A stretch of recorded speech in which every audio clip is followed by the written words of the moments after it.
जय सीताराम, जय सिया राम। तो देखिए, चलिए आज हम जिस विषय पर चर्चा करने जा रहे हैं वो है महर्षि वाल्मीकि द्वारा प्रणीत जो वाल्मीकि रामायण है, उसके आधार पर हम श्री राम के जन्म, समय, नक्षत्र आदि के बारे में चर्चा करेंगे।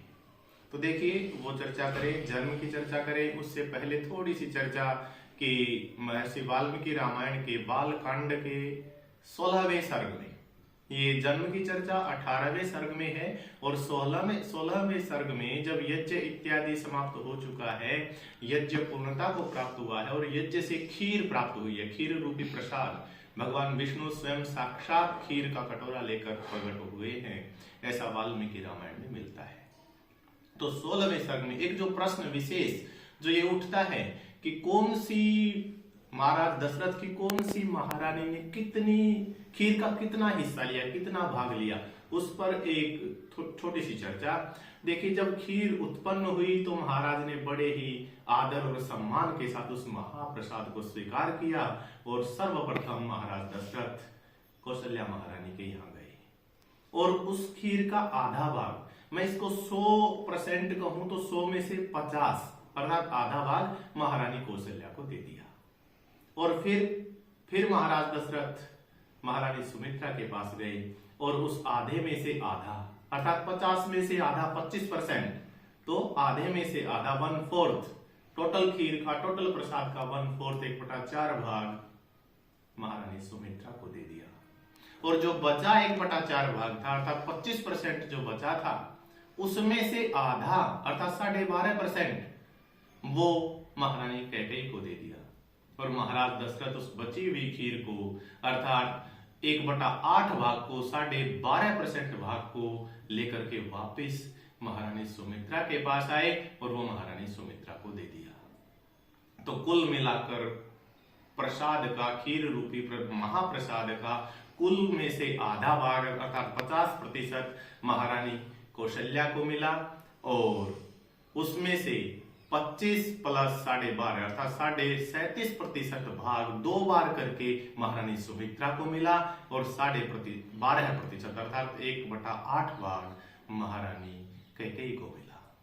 तो अब आगे चल रहे हैं कि 18वें सर्ग में महर्षि वाल्मीकि वर्णन कर रहे हैं, ततो यज्ञे समाप्ते तो ऋतूनां षट्समत्ययुः ततश्च 12 वर्षे ततश्च 12 मासे चैत्रे नाममिके तिथौ नक्षत्रे तिथिदैवत्ये स्वोच्चसंस्थेषु 5 ग्रहेषु कर्कटे लग्ने वाक्पताविन्दुना सह प्रोद्यमाने जगन्नाथं सर्वलोक नमस्कृतं कौसल्या जनयत् रामं दिव्य लक्षण संयुतं कौसल्या जनयत् रामं दिव्य लक्षण संयुतं। अर्थात जब यज्ञ संपूर्णता को प्राप्त हो गया था, पूर्णमदः पूर्णमिदं पूर्णात् पूर्णमुदच्यते पूर्णस्य पूर्णमादाय पूर्णमेवावशिष्यते, अर्थात पूर्ण था, पूर्ण है, पूर्ण ही शेष रहा है। इस प्रकार के उस यज्ञ की पूर्णता को प्राप्त कर लेने पर और 6 ऋतुओं के बीत जाने पर 12वें मास में अर्थात चैत्र मास की 9वीं तिथि शुक्ल पक्ष में पुनर्वसु नक्षत्र और कर्क लग्न में भगवान का जन्म हो रहा है। और इस समय 5 के 5 जो ग्रह हैं अर्थात मंगल, शुक्र, शनि, सूर्य और गुरु, ये 5 के 5 ग्रह अपने उच्च स्थान पर विराजमान थे और जो बृहस्पति हैं वो चंद्रमा के साथ लग्न में विराजमान थे। ऐसी स्थिति में कौशल्या ने हम सब के आराध्य और चराचर जगत के द्वारा पूजनीय जो प्रकाश पुंज हैं वो श्री राम इस भौतिक जगत में कौशल्या के गर्भ से शरीर रूप में प्रकट हुए हैं। और फिर आगे देखिए आप, विष्णोरर्धं महाभागं पुत्रम ऐक्ष्वाकुनंदनम। जो खीर का आधा भाग था, जो विष्णु ने प्रदान किया था, भगवान विष्णु यज्ञ से स्पष्ट रूप से प्रकट होकर के जो खीर महाप्रसाद देके गए थे, उस आधे भाग से विष्णोरर्धं महाभागं पुत्रम ऐक्ष्वाकुनंदनम लोहिताक्षं महाबाहुं रक्तोष्ठं दुन्दुभिस्वनम्। उससे वो पुत्र रत्न अर्थात भगवान स्वयं परमात्मा सभी कलाओं के जो अवतार हैं वो पुत्र रूप में प्राप्त हुए हैं, जिनकी आंखें लालिमा से युक्त हैं, भुजाएं विशाल हैं, होठ लाल हैं और जिनकी ध्वनि जो है वो दुंदुभ के समान है। इस प्रकार के पुत्र रत्न को प्राप्त करके कौशल्या शुशुभे, कौशल्या शोभायमान हो रही है।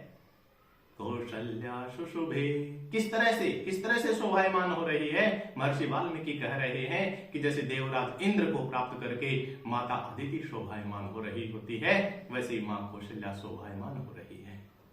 और भगवान राम ही नहीं, यहां पर आप देखेंगे जब राम और चारों भाई जब जन्म हुआ है कौशल्या के गर्भ से श्री राम का, और पुष्ये जातस्तु भरतो मीने लग्ने प्रसन्नधि।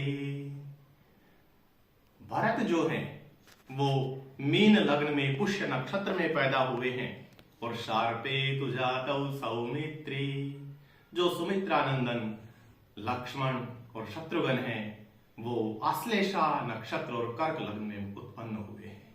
तो यहां पर बड़ी खुशियां हैं, खुशियों की बहार है। और भय प्रगट कृपाला दीन दयाला कौशल्या हितकारी, इस तरह से आप देख रहे हैं कि अयोध्या के अंदर प्रसन्नता का माहौल है, प्रसन्नता का वातावरण है। तो हम भी इस प्रसन्नता के वातावरण में उस प्रकाश पुंज के प्रकाश को प्राप्त करके अपने आप को प्रसन्न करें, अपने आप में आनंदित रहें। इसी के साथ मैं वाल्मीकि रामायण के इस उद्धरणों के साथ आज आपके सामने प्रस्तुत था। फिर हम गोस्वामी तुलसीदास जी के उद्धरणों के साथ भी चर्चा करेंगे। तब तक के लिए आप सभी को प्रणाम, वंदन, अभिनंदन। जय सीताराम, जय सिया राम, नमो नमः।